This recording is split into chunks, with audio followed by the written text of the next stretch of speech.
सबसे पहले मैं अल्लाह ताला का शुक्र अदा करता हूँ अपने वालिदैन का और पूरे पाकिस्तानी कौम का और पूरे पाकिस्तानी मीडिया का, जिनकी दुआओं से अल्लाह ताला ने मुझे पेरिस ओलंपिक्स गेम्स 2024 में गोल्ड मेडल से नहीं बल्कि उसका रिकॉर्ड भी ब्रेक करवाया है। और उनके साथ साथ प्राइम मिनिस्टर मियां मोहम्मद शहबाज शरीफ साहब का मैं शुक्रिया अदा करता हूं, जिन्होंने मेरे ख्याल में जितनी मेरी मेहनत थी और अल्लाह ताला ने मुझे इतनी इज़्ज़त दी, और उनके साथ साथ पूरे पाकिस्तान ने जो मेरा इस्तकबाल किया, मेरे ख्याल में मेरे मेडल से काफ़ी ज़्यादा है।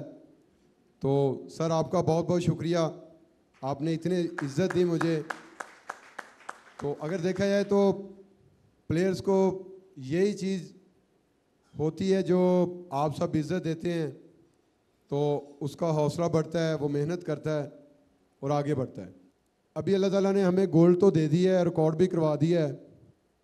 आप दुआ करें, माशाल्लाह फीलिंग बहुत अच्छी है। मैं कोशिश करता हूँ कि मैं वर्ल्ड रिकॉर्ड करूँ।